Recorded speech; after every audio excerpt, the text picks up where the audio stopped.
서비스 콘텐츠들의 패러다임이 완전히 바뀔 것 같아요. 앱이라는 개념은 비슷하게 가겠지만 콘텐츠와 경험들은 완전히 바뀌지 않을까, 그거를 기대를 하면서 애플의 비전 프로를 바라보고 맞아요. 있는 것 같습니다. 메타가 IT 회사의 특유의 빨리 내고 빨리 평가받고 또 다음 거 내고 이런 것들을 계속 하다 보니까 타격이 크거든요. 애플처럼 좀 더 신중하게 연구를 더 하고 완성된 채로 내는 게 좋지 않을까. 안녕하세요, 이지원 기자입니다. 최근에 애플 비전 프로 공개로 XR 시장이 다시 달아오르고 있죠. 애플이 이번 발표에서 보여줬듯이 XR 디바이스의 성능도 굉장히 중요하지만 또 그 안에서 구동될 XR 소프트웨어의 인터랙션 디자인도 굉장히 중요하다는 것을 저희가 알 수 있었는데요. 그래서 오늘은 XR 인터랙션 디자인 전문가이신 홍익대학교 김수현 교수님을 모시고 XR 디자인에 대해서 좀 이야기를 나눠보도록 하겠습니다. 안녕하세요. 네, 안녕하세요. 반갑습니다. 네, 안녕하세요. 그래서 XR 디자인을 이렇게 하신다고 하셨는데, 그럼 정확하게는 연구하시는 분야가 AR, VR, MR 이렇게 나뉘잖아요. 요즘은 어떤 거를 주로 많이 하세요? 제가 이제 가르치고 이제 연구하고 있는 분야는 인터랙션인데요. 네네. 인터랙션에서도 여러 분야가 있어요. 근데 이제 AR, VR, MR 이거를 통칭해서 XR이라고 하는데 이제 그쪽에서도 사실 인터랙션 디자인이 굉장히 많이 필요하거든요. 그래서 제가 처음에 시작한 거는 모바일 쪽으로 AR를 시작을 했고요. 디바이스적인 확장을 시작을 해서 MR, 그다음에 VR까지 지금 연구를 같이 하고 있습니다. 이런 XR 시장을 주도하고 있는 게 결국엔 글로벌 빅테크들이 많이 하잖아요. 최근에 애플, 그리고 메타, 마이크로소프트들이 많이 하는데 그 군데 몇 군데 기업에서도 근무를 하셨던 경험이 있으시죠. 네. 그러면 MS랑 구글 이렇게 일을 하셨던 네, 건가요? 맞습니다. 네. 구글에서는 모바일 팀에 있었고요. 네네네. MS는 리서치 센터에서 선행 디자인을 했었습니다. 그때도 MR 같은 거를 하셨던 건가요? 그때는 한참 전이라. 그래요?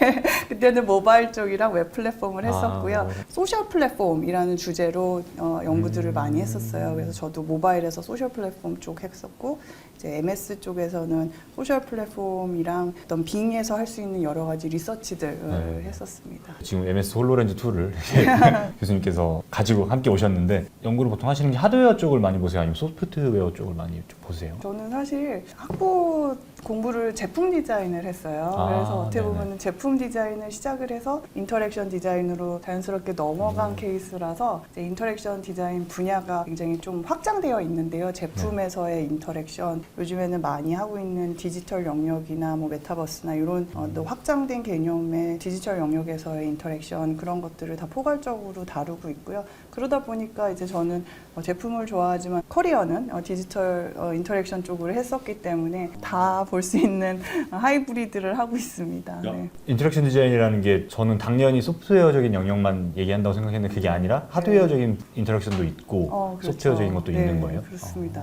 네. 네. 이제 제품 같은 경우는 사실 우리가 이제 뭐 사용성이라든지 아니면은 얼거노믹스, 그다음 인체에 얼마나 잘 적용이 될 수 있는지 이런 부분들도 인터랙션 디자인의 한 파트고요. 물리적인 어떤 컨트롤이나 물리적인 행위를 통해서 조작하는 방법이나 이런 것들도 사실 인터랙션 영역에 들어가고요. 디지털 영역에서는 이제 당연히 많은 분들이 얘기하시는 UI, UX 이런 부분들이 인터랙션 디자인에서 다 포괄적으로 수용하고 있는 부분입니다.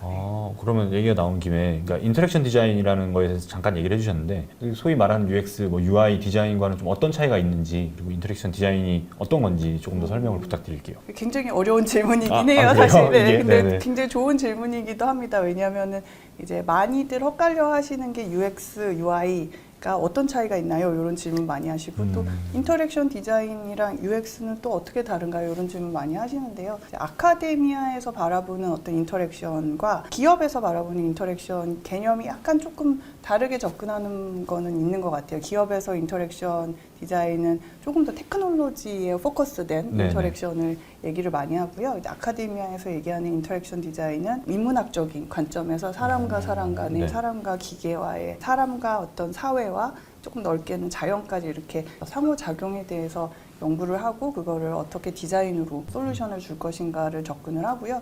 또 휴먼 컴퓨터 인터랙션이라고 해서 공학 쪽에서도 이런 인터랙션 영역을 다루는데 그쪽은 이게 조금 더 테크놀로지에 포커스되고 테크놀로지적으로 여러 가지 솔루션들을 제안하는 영역이라고 볼 수 있습니다. 예. 그러면은 지금까지 제가 설명 들은 걸로는 UX 디자인보다도 더 큰 개념이 인터랙션 디자인이라고 볼 수 있을까요? 서브셋이라고 볼 수 있는 건지. 그것도 참 어려운 질문인데요. 이제 접근 방법을 아카데미아에서 처음 이제 학문적으로 시작을 한 거는 인터랙션 디자인이었고요. 그 인터랙션 디자인의 어떤 철학적인 관점이나 방법론이나 이런 것들을 기업에서 또 사용자 경험 디자인으로 풀어내서 사이트를 만든 게 사실 UX의 시작이긴 한데요. 지금은 굉장히 그게 혼용됐어요. 그래서 아카데미아에서도 UX라는 텀을 많이 쓰고 인터랙션 디자인이라는 개념도 기업에서도 쓰고 그래서 지금은 조금 더 뭐가 높고 뭐가 낮다 이렇게 얘기보다는 포괄적으로 이해하는 게 맞는 것 같습니다. 네. 그러면 이제 XR 공간에서 좀 인터랙션 디자인은 저희가 뭐 흔히 쓰는 스마트폰이라든지 혹은 웹의 디자인과 어떤 차이가 있는지 그리고 또 중요하게 생각하시는 포인트 같은 게 어떤 게 있는지 궁금합니다. XR이라는 게 AR, 증강현실, MR, 혼합현실, VR이라는 가상현실이라는 세 가지의 통칭인데요. VR은 완전히 몰입형 경험이고 그렇죠. 그다음에 AR은 우리가 인터랙션하는 실물에서 정보를 입히는 거기 때문에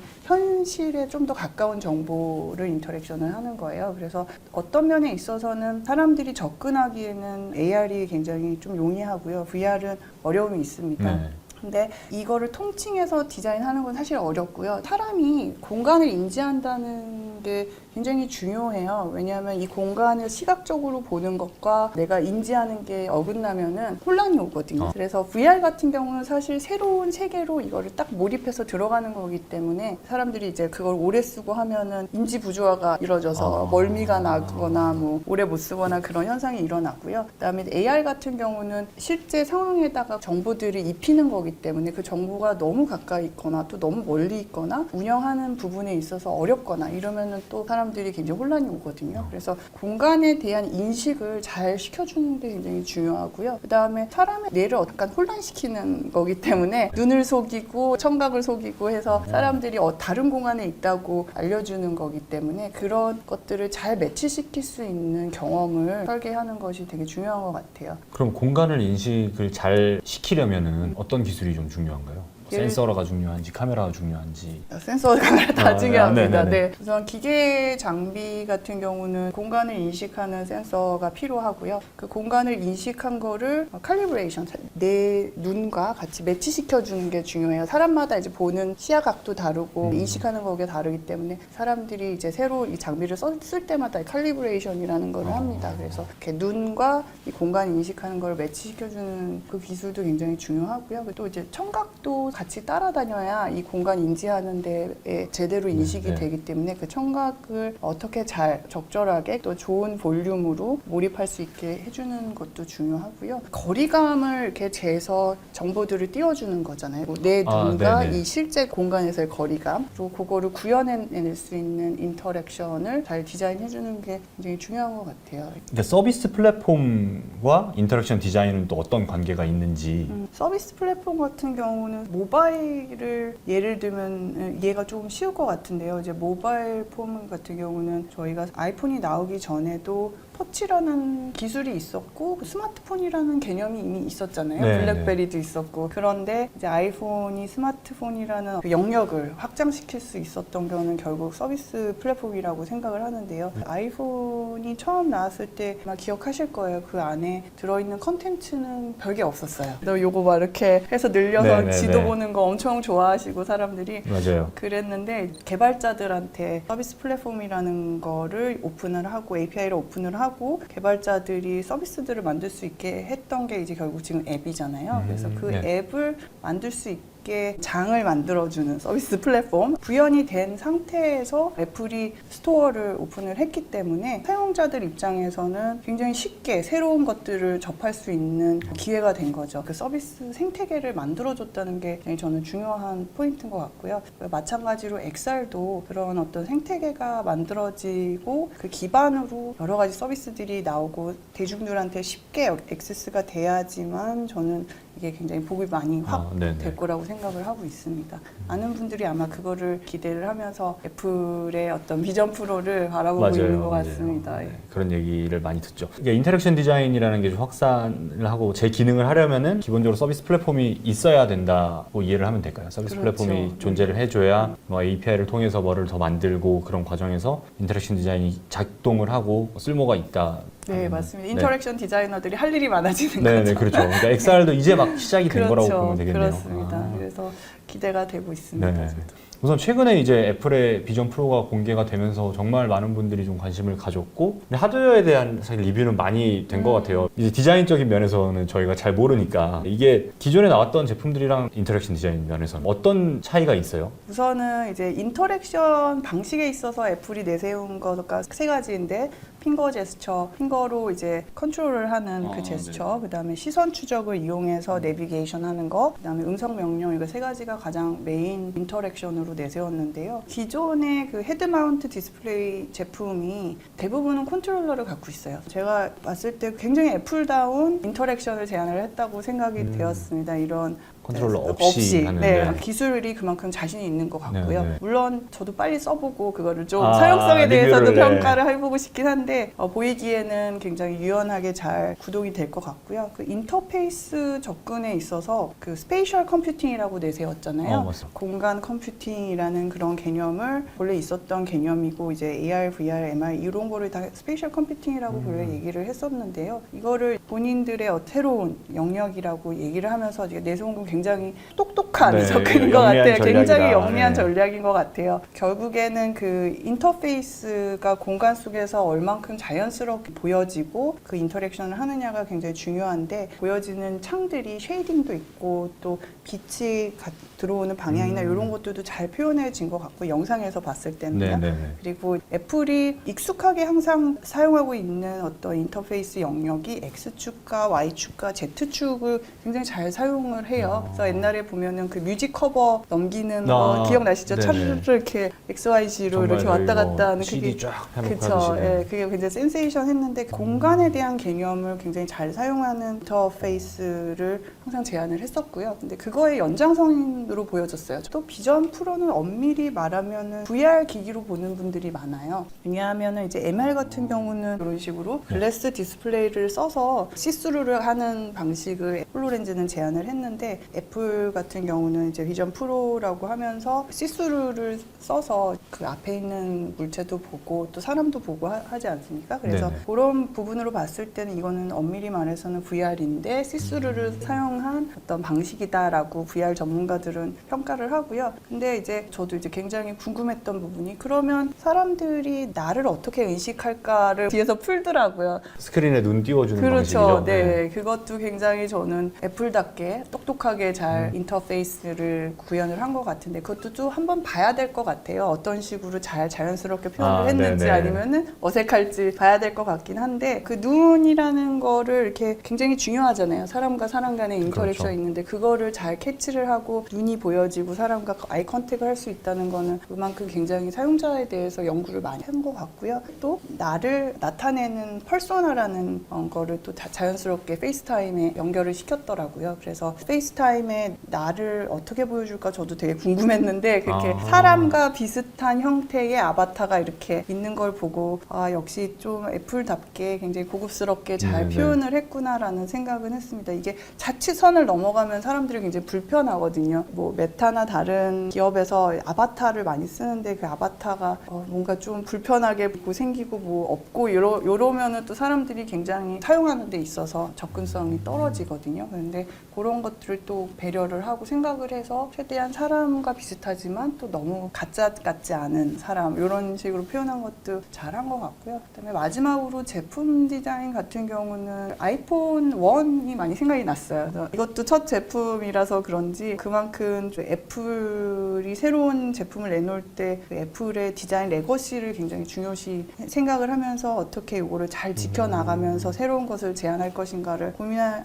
흔적이 되게 많이 보였고요. 알루미늄 바디라든지 뒤에 스트립 같은 경우도 기존의 다른 제품들은 플라스틱이나 뭐 다른 소재로 고무밴드 이렇게 뭐 했는데 그렇게, 그렇죠. 네네. 근데 거기는 또 애플만의 부드러운 선을 잡아줄 수 있는 섬유 재질로 실제로 보고 싶긴 한데요. 또 그 스트립을 바꿀 수 있을 것 같기도 하고 나중에 그래서 좀 맞아요. 기대가 됩니다. 네. 네, 근데 저는 이번에 보면서 느꼈던 게 팀 쿡 CEO가 VR이란 얘기는 안 했잖아요. 그렇죠. 제가 기억하는 걸로는 AR이라는 얘기는 했었던 것 같고 Augmented Reality라는 얘기는 했어서 이게 AR 기기인데 VR 기능도 지원하는구나 이렇게 느꼈거든요. 네. 다이얼 돌리면 네. VR 공간 나오잖아요. 네. 그리고 말씀하신 대로 스크린들 막 이렇게 현실 공간 위에 막 네. 사파리 창 뜨고 그쵸. 뭐 사진 창 뜨고 네. 하니까 AR이라고 생각했는데 오히려 좀 VR에 가깝게 평가를 전문가분들이 네. 보시기에는 평가를 하신다. 근데 한편으로는 VR이랑 AR을 이제 구분하는 게 전체적으로 MR 기기를 많이 내놓으면서 이게 좀 무의미하지 않나 이런 생각도 저는 들었거든요. 네, 혹시 그 부분은 어떻게 맞는 보세요? 것 같아요. 이거는 완전 VR이고 이거는 AR입니다. 그리고 중간이 MR입니다. 이렇게 하기에는 기술적인 부분도 굉장히 진보를 많이 했고요. 발전해서 네네. 그 영역을 왔다 갔다 할 수 있는 부분도 있고 또 얘기할 기회가 있겠지만 구글 글래스 같은 경우는 정말 그 컴팩트한 그 눈에 맞춰진 맞아요. 디스플레이를 내놓은 AR이었잖아요. 근데 그런 접근도 기술이 발전되고 테크놀로지가 집약된 그런 것들을 내놓을 수 있기 때문에 그런 접근이 지금은 오히려 가능하지 않을까 하는 생각도 많이 듭니다. 그럴 경우에는 이게 AR이라고 보기에는 좀 어려울 수도 있고 그렇다고 VR은 아닐 수도 있고 영역이 왔다 갔다 네네. 될 수 있을 것 같고요. 또 애플에서 궁금했던 게 이제 평가를 보다 보면은 아까 브라우저 창 같은 거 뭐 쉐이드도 생기고 그런 부분이 굉장히 괜찮다고 하셨는데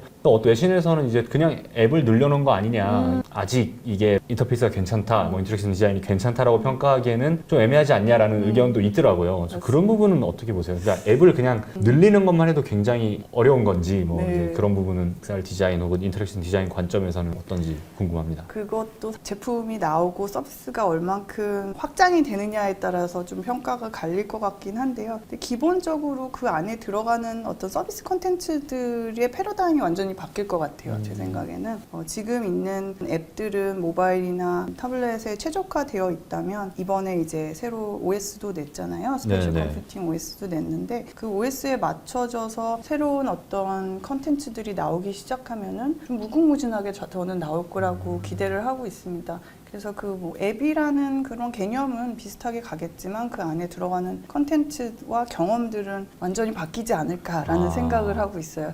그 이머시브한 컨텐츠들이 지금 준비가 안 됐기 때문에 그냥 앱을 늘려놓은 게 아닌가라는 그런 생각도 들 수는 있지만 네네. 그 컨텐츠들이 새로 소개되는 순간 뭔가 좀 다른 경험이 나오지 않을까. 그러니까 지금의 기준으로 좀 평가하는 거는 어려울 수도 있겠네요. 그렇다고 저는 네. 보고 있습니다. 되게 기대가 되는데 그러면 이제 또 애플의 경쟁자이자 혹은 애플이 어떻게 보면 또 도전하는 것 같긴 한데 이제 메타도 굉장히 시장 점유율은 높잖아요. 네. 퀘스트 시리즈가 2020년에 출시를 해서 거의 지금까지 한 2천만 대 넘게 팔렸다고 네. 제가 알고 있는데 이런 퀘스트 시리즈도 다 사용해 보셨을 텐데 인터랙션 디자인 관점에서 어떤 평가를 하시고 싶으신지. 네. 제가 퀘스트 2 하고요. 지금 이제 프로 두 가지를 이제 쓰고 있는데요. 네네. 퀘스트 2를 쓰면서 VR이 재밌구나라는 걸 전 처음 느꼈어요. 거기에서 할 수 있는 게임이나 컨텐츠들이 아직 많지는 않지만 그래도 그걸 구현해내는 퀄리티가 굉장히 올라갔고 또 그 자연스러운 부분도 많이 있었고요. 퀘스트 2에서 이제 프로 넘어가는 이 시점에서 그 시스루라는 개념을 도입을 하면서 어떤 면에서는 굉장히 고립되어 있던 VR을 조금 더 커뮤니케이션 할 수 있는 방식으로 열어주지 않았나 하는 생각이 듭니다. 근데 이제 좀 아쉬운 부분은 메타퀘스트 프로에서 핸드 제스처를 처음 보여주고 컨트롤러도 같이 쓰고 하는 거를 병행할 수 있는 모델을 냈는데요. 그 부분은 저도 또 굉장히 높이 삽니다. 왜냐면 컨트롤러 하나만 구현하는 것도 어려운데 핸드 제스처까지 트래킹이 되니까요. 네네. 근데 이제 많이 아쉬운 거는 핸드 제스처 트래킹 하는 데 있어서 아직까지는 좀 기술적인 면에서 유연하지 못해서 에러가 많이 나더라고요. 정확도가 네, 좀 떨어지나요? 정확도가 떨어지고 거리감 제어하는 것도 좀 어려움이 있고요. 그래서 그런 부분이 이제 앞으로 계속 더 발전이 될 거라고 보고요. 근데 이제 메타가 굉장히 도전적으로 새로운 영역을 진출을 하면서 기존에 했던 그 IT 회사의 특유의 빨리 내고 빨리 평가받고 또 다음 거 내고 이런 것들을 계속 하다 보니까 사실 그 제품 디자인이라는 거는 그렇게 빨리빨리 하기에는 굉장히 타격이 크거든요. 네. 많이 팔리지 않은 이상은. 그래서 그런 면에 있어서는 참 메타가 굉장히 열심히 하고 있지만 또 그런 모델을 계속 갈지는 조금 우려스러운 점은 있는 것 같아요. 그 제품을 너무 빨리 내지 않나. 애플처럼 좀 더 신중하게 좀 연구를 더 하고 좀 완성된 채로 내는 게 있지 않을까 이런 생각도 듭니다. 근데 소비자 입장에서는 좋죠. 계속 나오니까 계속 써볼 수 있어서 애플이 나옴으로써 어떤 그 전략적인 부분도 좀 영향을 받지 않을까 하는 생각이 듭니다. 근데 이제 애플 같은 경우는 내년에 나오겠지만 이제 오픈을 했잖아요. 개발자들한테. 네네. 내용들이 막 이제 업데이트가 되면서 더 보여지겠지만 어떤 면에 있어서는 저는 서비스의 방향성을 좀 열어놓은 것 같아요.